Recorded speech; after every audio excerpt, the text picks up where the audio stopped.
Welcome to Ultimate DIYer, where you learn to be your own handyman. And today I'm going to show you how I apply a custom texture. So this video was actually being put together for a future release, but I decided to pull part of the video out and show it early because I'm getting a lot of questions on how I apply this texture.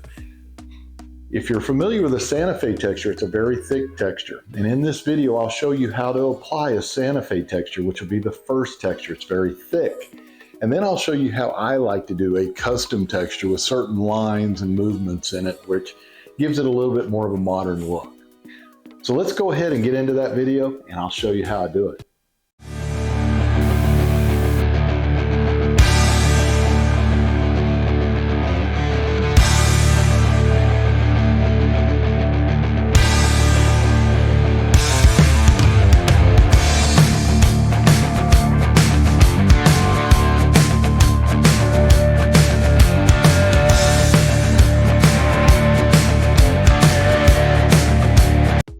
First of all, let's talk about texture. There's several different types of texture. What's on this wall right now is a knockdown, and that's basically they're going to use a sprayer, spray it on, they go back with a some type of a flat edge, and you knock it down to where the ends of it look flat. And you'll do that after it dries a little bit, not all the way dry, but close to dry. I'll do a video on that in the future. You have also what I consider its cousin, which is very similar, which is going to be an orange peel. An orange peel, basically, you're not going to knock it down. You're just going to spray it on it and kind of blow it on there. And when it dries, it looks like an orange peel. That's where it gets the name. So what we're going to do, though, is going to be a Santa Fe type trowel. Now you have a Spanish trowel, Santa Fe, you've got all kinds of variants. I'm going to show you two of the methods I use, and they're going to use two different type tools. So the first things you're going to need is you're going to need the mud, and we'll go over in a second and I'll mix the mud and I'll show you how I mix the mud. So the general ways to hold your mud is usually a steel pan or a hock. The hock works really great if the mud's a little thicker. I tend to use a pan a little more because I make my mud just a little bit runnier. It stays in the pan a little bit easier, and I can clean the knife edge off a little easier. You can clean your knife edge off on the side of this, and it works really nice, but it's only going to hold so much mud. I'm putting a lot of mud on this project today, so I'm going to stick with the pan. Two main applicators that I like to use is going to be a drywall trowel like this one, or the knife. And these knives go all the way up to like a 12, 14 inch. I'm using the smaller one just so I can work with it a little bit and get it into the little grooves. Now I will tell you, there are also, if you're doing a Santa Fe on brand new drywall, it's a little easier. It's easier to get everything flat and then make your marks. When you're going over an old texture, it's really great because it can hide that texture and mask a lot of things and make things look new again, but it's also a lot more work. A couple of the other tools that you're going to want, I carry a really heavy duty wall scraper. So I can go by and make sure that everything is off my wall, because the more level it is to begin with, the easier. Now you can also use your sander. I have a big sander that I use that goes down into a back, and I can knock everything down that way. But if it's just small things that have been flaked up, like in this project, somebody tried to do a blow-on texture and they didn't know how to do it right, and they put a lot of clumps all over the place. So this helps to get those clumps off without having to pull out the big sander. I also like to use a small, like 6-inch knife. These work really great. This one's a stainless steel. Now some people don't like stainless steel because they don't bend quite as easy as just the regular steel. Me, I don't really have that problem, so I tend to use this when I can. One of the other things that you're going to use, which will really help you, is this is a mud spatula. This will pick the mud up out of the bucket a little easier and get it into your tray. So one of the major problems that I'm having on this home is this home was built in like 1978. You're going to find most homes that are built before 1980 or the early 80s. Insulation on the inside of they do not put insulation on the walls going around the home. And what that does is it means that if it's cold outside, these walls are going to be really cold. If it's hot outside, they're going to be really hot. Your mud's going to dry quickly. You have to move faster. But with it cold, it creates a problem. It will cause air bubbles and stuff to bubble in the mud. So you have to keep going over it. That's one of the reasons I'm using a knife on this one, because I have to keep going over it, trying to get all those bubbles out. Let's go mix the mud and let's go ahead and get started in putting some on the walls. Okay, the mud is mixed now and we're gonna start. Now what I like to do is I will take about a 4-foot section and go down about 3 feet. And I'll do it in a section that size, get it on there, get my marks, and then I move to the next side. So I'm gonna show you how I do that. And by the way, there are multiple ways to do that as well. I'm gonna just put it on with a knife. It's a little more time consuming, but I'm able to push it down in where I want. You can also use roller and roll it on, which works really well, and then go back and flatten it out. One of the things you're gonna see me do is when I put it on, I'm gonna go back and flatten out the high spots. You want it as flat as possible. You don't want these huge ripples all through your walls. You want it to look somewhat uniform. So let's just apply some and let's see how it goes on. So the very first thing you're going to do is take your spatula, get some mud, and give yourself a generous amount of mud.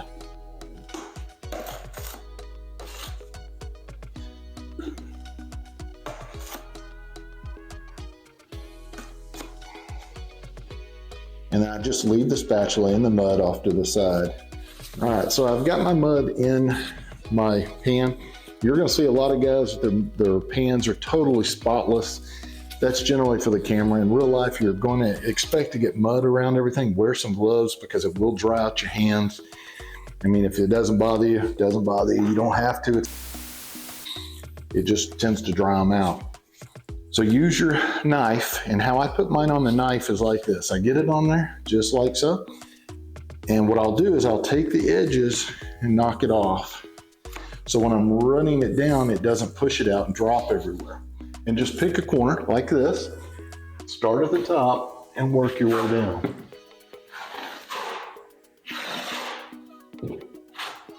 Now what you want to pay a lot of attention to is right where they meet. Make sure you get enough mud in there because that's usually the part where a lot of people mess up.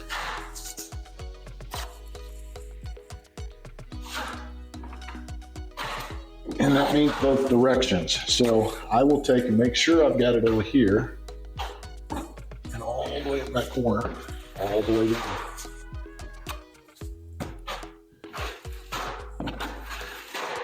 And that's probably I want to go.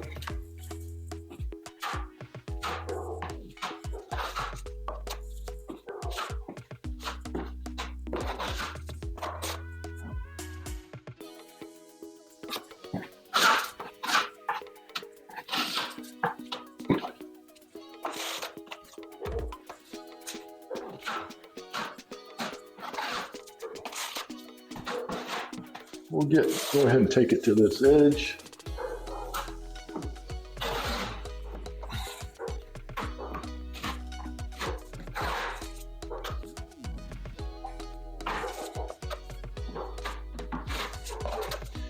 And when it comes to trim, guys, don't worry too much because it's just mud. It's going to wash right off of that.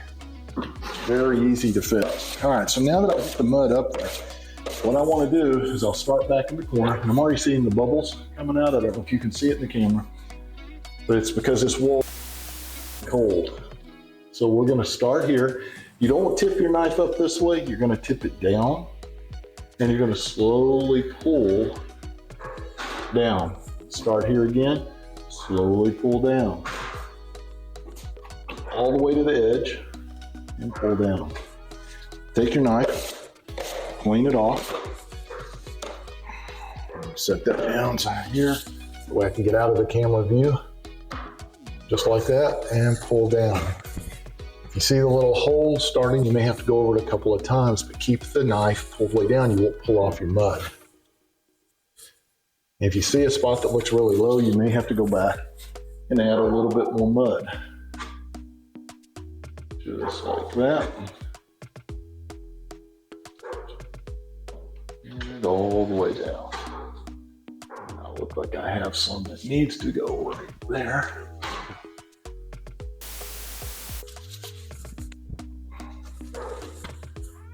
Just like that. So overall, you're still gonna have a few little lines, not a big deal because you're fixing the texture. You just want it flat and level. That's really important. So now I'm gonna show you the trowel method first. So when you do the trowel method, I generally wet the trowel just a little at the bottom. So you'll take the trowel and you'll start it and you put it flat, and I kind of wiggle it and move a little and then pull away. And when I pull away, I try to pull away instead of just popping it up, so I end up with all these high ridges. I try to pull away in an angle. And I'll do that. I'll go around in a few different directions. See, I pulled up a little high here, like that. Now that flattened it, and you go like that. Now, unless you like the high ridges, if you like that, go ahead and pull that way. It's very individualized. You do what you want to do. There we go.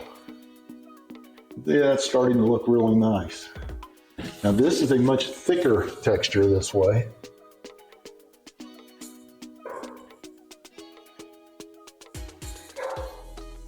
And you tend to texture every bit of it like this.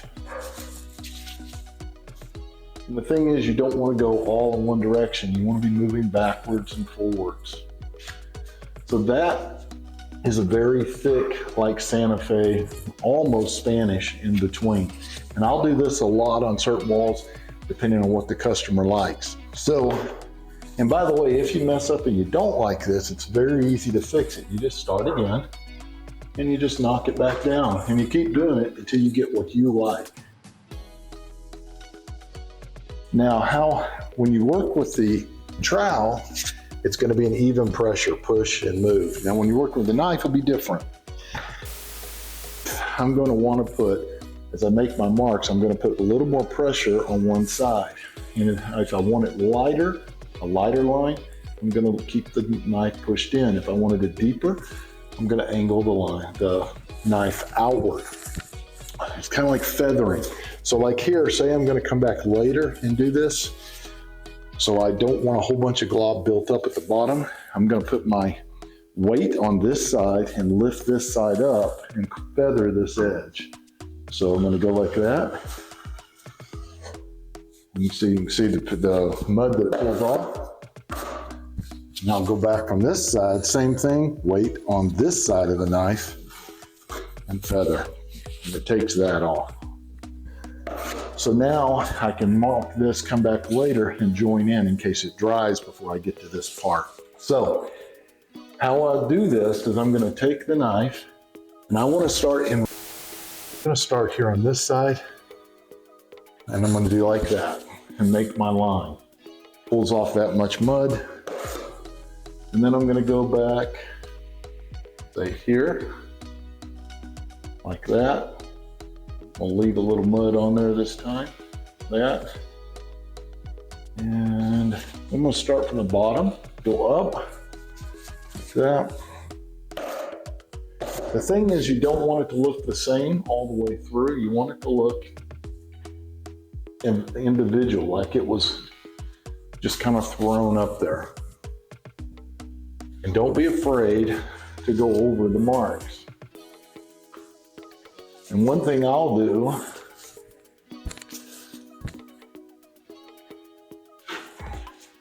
is I'll come back generally later and I'll do a light sand when it's good and dry and take off extra things like this. So you have it like that. Now remember, if there's a certain area you don't like, it's easy to take it back out.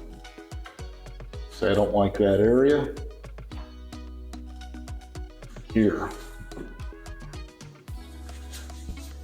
Now, by the way, what makes a really good Santa Fe texture are the flat spots.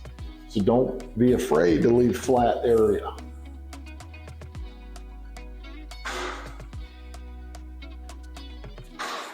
I can play with it until I get it where I like it. So you can do it any way you like and play until you find what you like. Now see, if you lift up, you tend to create this area here. Now that can be sanded later if you want to sand it. So there we've added some more mud. Let's start over here this time. Okay. And then we're gonna go that way. You can just kind of play with it. Now you can start in the middle. Do it like that.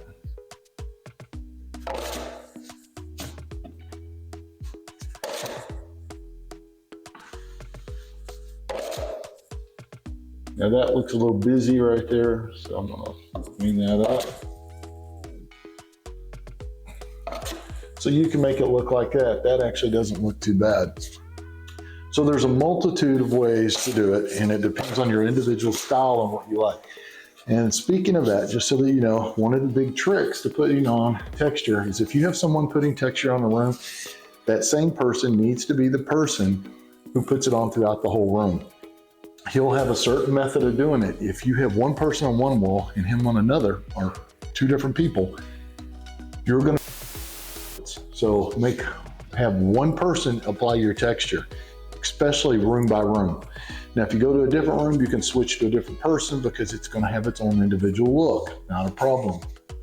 Keep that in mind when you're putting on texture. Even if you're a handyman, you're trying to match somebody else's texture. You don't know what the temperature was that day. You don't know how much water he used. You don't know what tool he used. So matching their texture can become an art, and you have to learn that over time. What I'll generally do is I'll take a piece of the drywall, set it on the side, and I will play with different methods trying to figure out how they did it or get as close as I can to what they had. And you'll need to explain to your customer that there's no way you're ever going to be 100%. That it's probably going to never match fully. Just keep that in mind. Okay guys, when it comes to mixing the mud, it's pretty simple. The mud I like to use is this up, the general all-purpose mud in the box. Now you can buy that pre-mixed in a bucket, but you're gonna spend premium price for that, almost double. You'll get about pretty much the same amount of mud, maybe about a half a pound different in a box. But what you can do is buy yourself an extra bucket and a lid when you're at the big box store or wherever you're shopping, and dump your mud in it. Now it tells you, if you read the mud even in the bucket, you're supposed to mix it again. So we're gonna mix it anyway. And I usually use one of these mixers. I'll leave a link in the description for it. Makes it really nice. They're cheap, they're about 60 bucks, last forever, and they're pretty strong. You can also use a big 1/2-inch drill with the big bit that slides inside, but you're gonna spend more for that.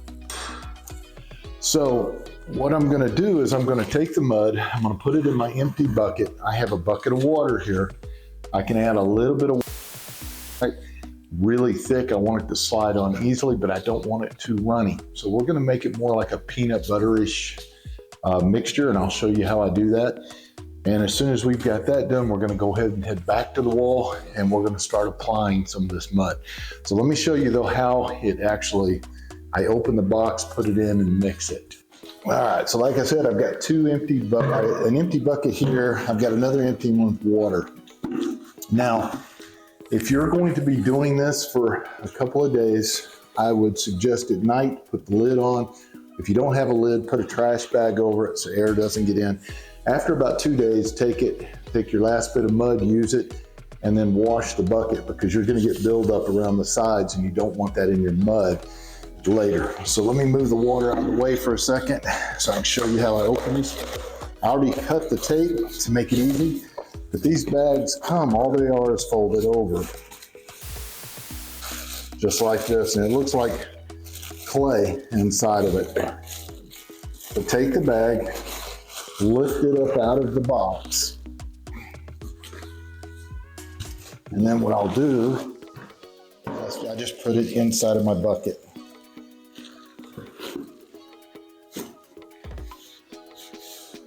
Yeah, once that starts falling a bit, it gets a whole lot easier. Now, I will take my plastic and work it all the way to the end. Just like that right there. Throw that in your box and set your box aside. Move this here, move the water over, and I'll clean the mud off my hand so I don't get it all over my mixer. So I will take couple of handfuls of mud or water, excuse me, and mix it into the, do about 2 handfuls. My hands are pretty big. I can try that. Take my mixer. Now the key here is to mix the water good, but try not to put any excess air in that you don't need.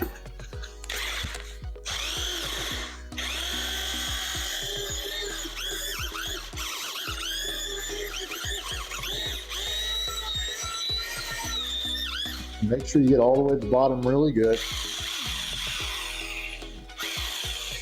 Then take your mixer and put it back in the empty, or the bucket with just water. Clean it off, and what I'll do is I'll take my hand in this top part, I'll go ahead and clean that mud off so I don't have buildup. You don't want a lot of buildup on this because when you go to mix the next batch, you don't want to put hard mud in your clean mud. Mud that's already dried hard makes it very difficult. So now that's the way it's mixed here, and it's kind of a runny mixture, kind of like a peanut butter